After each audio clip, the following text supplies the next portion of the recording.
Saudara, puji Tuhan, kalau saya diiringi gitar, ini berarti saya ada di luar kota Jakarta, ya. Nggak apa-apa mau diiringi gitar atau keyboard, sama saja. Yang penting, saudara, kita ada di hadirat Allah dengan hati yang menyembah Allah, saudara. Saudara, sebenarnya tidak mudah membidik. Tidak mudah membidik Allah yang tidak kelihatan, itu tidak mudah, saudara.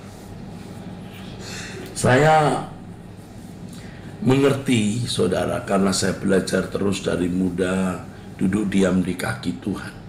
Bagaimana membidik Allah yang tidak kelihatan itu.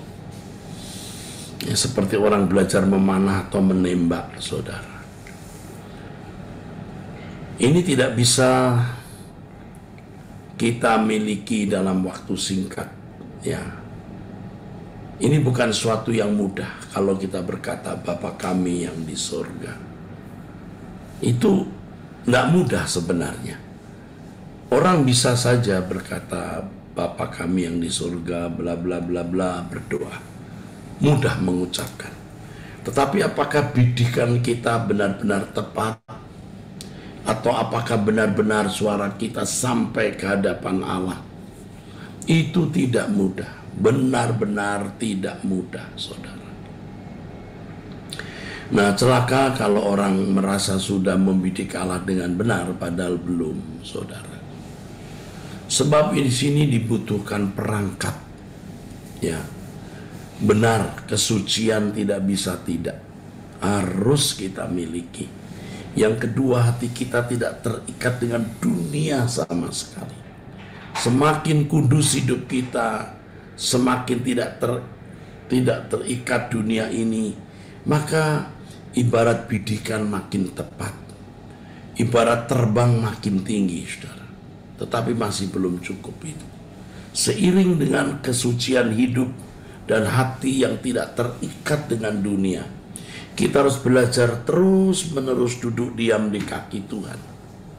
Kita belajar untuk benar-benar bisa menemukan Allah.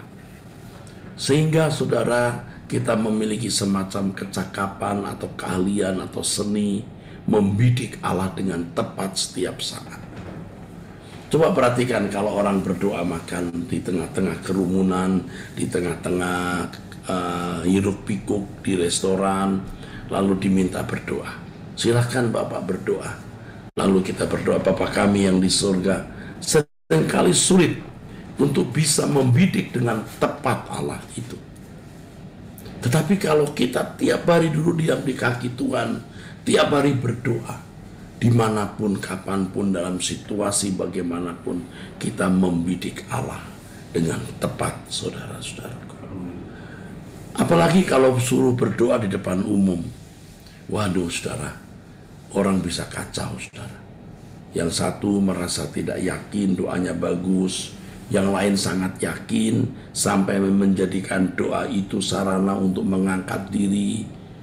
Itu rusak, ya saudara, rusak. Makanya sulit berdialog dengan Allah dengan tulus dan natural, karena ingin supaya doanya dianggap bagus, ya, sehingga tidak natural lagi. Padahal tidak perlu dia membuat berbunga-bunga kalimat-kalimat doanya. Padahal mestinya tulus saja. Bapa, kami berkumpul pada malam ini atau pagi ini, kami mau mendengarkan firman-Mu, atau kami mau kebaktian, memuji menyembah Engkau, Bapa. Berkatilah, urapilah. Nah, yang begini-begini malah sulit dilakukan oleh pendeta-pendeta yang sudah cakap berdoa. Sampai akhirnya tidak natural lagi. WL-WL yang tadinya ketika belum jadi WL profesional, doanya lebih tulus kadang-kadang. Begitu profesional, dia bisa membuat kalimat-kalimat yang bagus dengan teriakan-teriakan, jadi tidak natural, tidak tulus. Dan biasanya WL-WL begitu tidak memiliki kehidupan doa yang benar. Sebab kalau tiap hari dia tidak rendah hati, di mimbar nggak mungkin tidak sombong, saudara. Makanya kehidupan rohani kita itu bukan kehidupan hanya di mimbar atau pada waktu memimpin kebaktian. Kehidupan rohani kita itu setiap detik, setiap menit itu hubungan dengan Tuhan. Dialog dengan Tuhan setiap saat.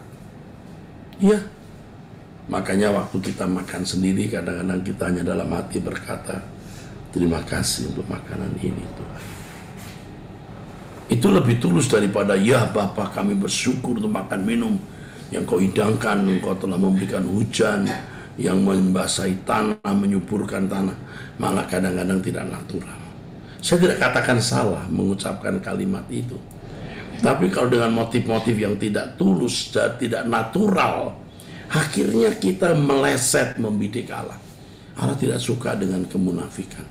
Allah mau kita tulus seperti anak-anak. Seperti anak-anak kita tulus. Kita berdoa kepada Tuhan. Seperti bicara kepada Bapak kita, ya saudara. Itu paling indah, saudara. Berkali-kali saya berbicara dan kemarin sore saya bercakap-cakap dengan sahabat-sahabat di kota ini. Saya berkata, khotbah yang baik itu tidak berkhotbah. Khotbah yang baik itu mengungkapkan isi hati. Tentu isi hati yang tulus yang dipimpin Roh Kudus. Doa juga begitu, saudara. Mengungkapkan isi hati dengan tulus. Jangan dihiasi dengan kata-kata yang itu hanya untuk memperindah kalimat kita. Tuhan gak suka. Saya bisa berkata begini karena saya sudah terjebak dalam kesalahan bertahun-tahun tidak jadi natural, dan sekarang mau belajar natural juga tidak mudah karena biasa tidak natural, saudaraku. Itu yang membuat kita tidak tepat membidik Allah. Jadi yang pertama, kesucian hidup. Bidikan kita bisa tepat, ibarat terbang lebih tinggi. Yang kedua, tidak terikat percintaan dunia. Yang ketiga, kita belajar dulu diam di kaki Tuhan. Dan keempat, kehidupan setiap hari. Kehidupan setiap hari yang benar, kehidupan setiap hari yang berkenan kepada Allah. Saudaraku, Allah itu hidup. Allah itu nyata. Tapi tidak mudah menjangkau dia. Tidak mudah meraih dia. Dan saya menggunakan kata hari ini, tidak mudah membidik dia. Ya saudaraku, dari getar cara isi doa seseorang sebenarnya nampak seberapa kualitas rohani orang itu, seberapa dalam hubungannya dengan Tuhan, seberapa banyak dia telah setiap hari duduk diam di kaki Tuhan, saudara. Ironisnya sekali lagi, mereka yang sudah belajar teologi justru yang cakap berdoa dengan kalimat-kalimat bagus menjadi kering, dan itu memuakkan di hadapan Allah. Tidak semua teolog begitu, tapi saya sudah menjumpai berkali-kali. Karenanya kepada saudara-saudara, jangan merasa sudah hebat. Tapi bagi para pendeta dan hamba-hamba Tuhan, jangan merasa sudah hebat. Doanya bagus, pede, percaya dirinya tinggi. Saudara makin begitu makin tidak natural. Dan saudara meleset membidiknya. Belajar tulus, ya. Kalau ibarat orang nembak, saudara, tepat. Nanti sambil lari nembak pun tepat. Sambil naik kuda nembak pun tepat. Artinya kita bisa berdoa di mana saja, kapan saja, di mobil, di restoran, di gedung pertemuan. Semua kita lakukan dengan sikap hati yang benar, dan kita bisa membidik dengan benar. Orang yang bisa membidik Allah dengan benar pasti orang-orang yang menjadi sahabat atau kekasih Tuhan. Mulai hari ini belajarlah, khususnya para pendeta, hamba-hamba Tuhan, worship leader, majelis gereja, orang-orang yang sering mendapat kesempatan berdoa di depan umum.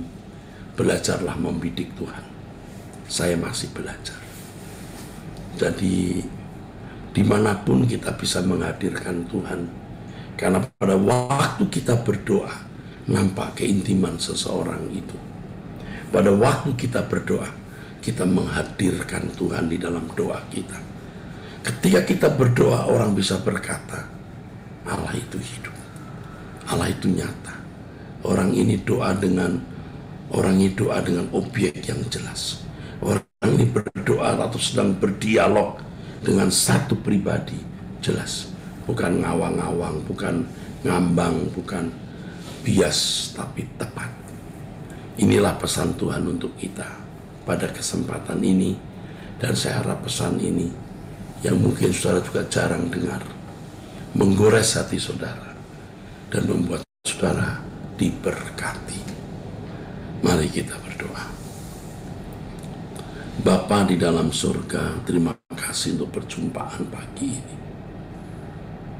Kami bersyukur karena kami punya kesempatan berdoa. Pertemukan kami doa pagi, besok pagi, dan berkatilah ya Bapa untuk seluruh aktivitas dan kegiatan kami yang mulia. Dalam nama Yesus Kristus kami bersyukur Bapa. Kami berdoa padamu Bapa. Amin.